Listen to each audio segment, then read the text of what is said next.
त्याग बड़ा या धर्म। किसी आश्रम में एक साधु रहता था। काफी सालों से वह इस आश्रम में रह रहा था। अब वह काफी वृद्ध हो चला था और मृत्यु को वह निकट महसूस कर रहा था, लेकिन संतुष्ट था कि 30 साल से उसने प्रभु का सिमरन किया है। उसके खाते में ढेर सारा पुण्य जमा है, इसलिए उसे मोक्ष मिलना तो तय है। एक दिन उसके ख्याल में एक स्त्री आई। स्त्री ने साधु से कहा, अपने एक दिन के पुण्य मुझे दे दो और मेरे एक दिन के पाप तुम बरन कर लो।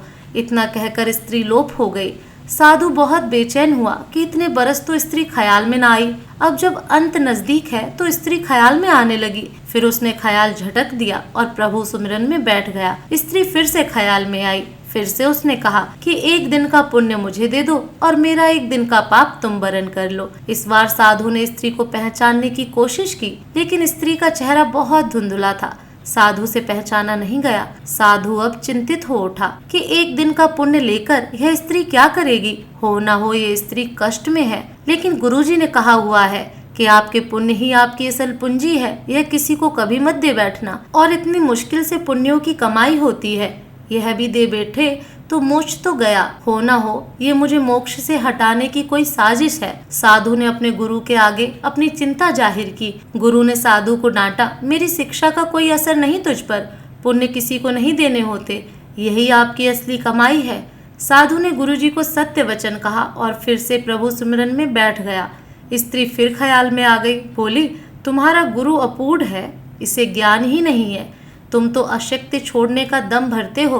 बीवी बच्चे दीन दुनिया छोड़कर तुम इस अभिमान में हो कि तुमने अशक्ति छोड़ दी है।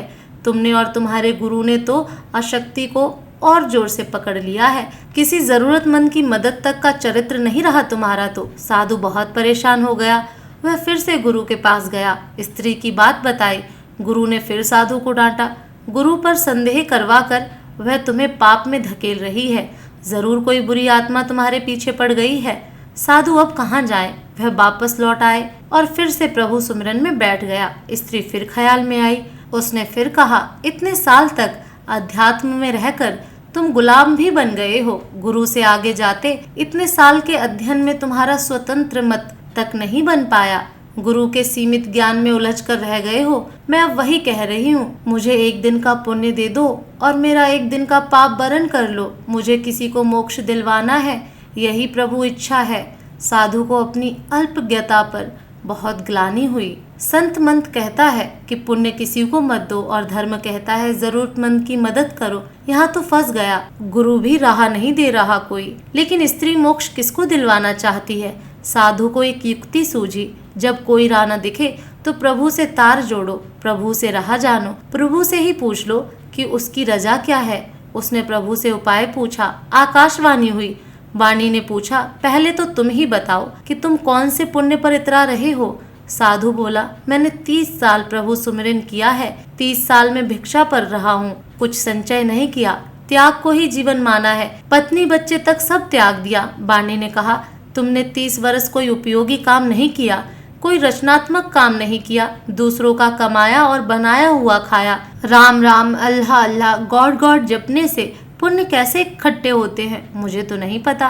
तुम रुपये रुपये जपते रहो तो क्या तुम्हारा बैंक खाता भर जाएगा। तुम्हारे खाते में शून्य पुण्य है। साधु बहुत हैरान हुआ, बहुत सदमे में आ गया। लेकिन हिम्मत करके उसने प्रभु से पूछा कि फिर वह स्त्री पुण्य क्यों मांग रही है। प्रभु ने कहा, क्या तुम जानते हो वह स्त्री कौन है। साधु ने कहा, नहीं जानता, लेकिन जानना चाहता हूँ। प्रभु ने कहा, वह तुम्हारी पत्नी है, तुम जिसे पाप का संसार कह छोड़ आए थे। कुछ पता है वह क्या करती है।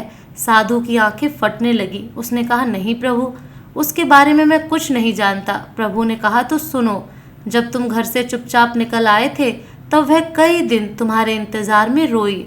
फिर एक दिन संचय खत्म हो गया और बच्चों की भूख ने उसे तुम्हारे गम पोंछ डालने के लिए विवश कर दिया। उसने आंसू पोंछ दिए और नौकरी के लिए जगह जगह घूमती भटकती रही। वह इतनी पढ़ी लिखी नहीं थी। तुम बहुत बीच राह उसे छोड़ गए थे। उसे काम मिल नहीं रहा था, इसलिए उसने एक कुष्ठ आश्रम में नौकरी कर ली। वह हर रोज खुद को बीमारी से बचाती, उन लोगों की सेवा करती जिन्हें लोग वहाँ त्याग जाते हैं। वह खुद को आज भी पापन कहती है कि इसलिए उसका मर्द उसे छोड़कर चला गया। प्रभु ने आगे कहा, अब वह बेचैन है तुम्हें लेकर। उसे बहुत दिनों से आभास होने लगा है कि उसका पति मरने वाला है। वह यही चाहती है कि उसके पति को मोक्ष मिले, जिसके लिए वह घर से गया है। उसने बारंबार प्रभु को अर्जी लगाई है कि प्रभु मुझ पापिन की जिंदगी काम आ जाए तो ले लो, उन्हें मोक्ष जरूर देना। मैंने उसे कहा कि अपना एक दिन उसे दे दो। कहती है मेरे खाते में पुण्य कहाँ होते तो मैं एक पल न लगाती, सारे पुण्य उन्हें दे देती। वह सुमरन नहीं करती, वह भी समझती है कि सुमरन से पुण्य मिलते हैं। मैंने उसे नहीं बताया कि तुम्हारे पास अथाह पुण्य जमा है, पुण्य सुमरन से नहीं आता। मैंने उससे कहा कि एक साधु है, उससे एक दिन के पुण्य मांग लो अपने एक दिन के पाप देकर। उसने सवाल किया कि ऐसा कौन होगा जो पाप लेकर पुण्य दे देगा। मैंने उसे आश्वस्त किया कि साधु लोग ऐसे ही होते हैं। वह औरत अपने पुण्य तुम्हें दे रही थी और तुम न जाने कौन से हिसाब किताब में पड़ गए। तुम तो साधु भी ठीक से नहीं बन पाए। तुमने कभी नहीं सोचा कि पत्नी और बच्चे कैसे होंगे, लेकिन पत्नी आज भी बेचैन है कि तुम लक्ष्य को प्राप्त होवो। तुम्हारी पत्नी को कुष्ठ रोग है, वह खुद मृत्यु शैया पर है, लेकिन तुम्हारे लिए मोक्ष चाह रही है। तुम सिर्फ अपने मोक्ष के लिए 30 वर्ष से हिसाब किताब में पड़े हो। साधु के बदन पर पसीने की बूंदें बहने लगीं, सांस तेज होने लगी। उसने ऊंची आवाज में चीख लगाई, यशोदा।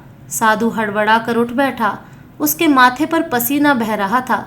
उसने बाहर झांक कर देखा, सुबह होने को थी। उसने जल्दी से अपना झोला बांधा और गुरुजी के सामने जा खड़ा हुआ। गुरुजी ने पूछा, आज इतनी जल्दी भिक्षा पर? साधु बोला, घर जा रहा हूँ। गुरुजी बोले, अब घर क्या करने जा रहे हो? साधु बोला, धर्म सीखने। जय श्री राम। राधे राधे।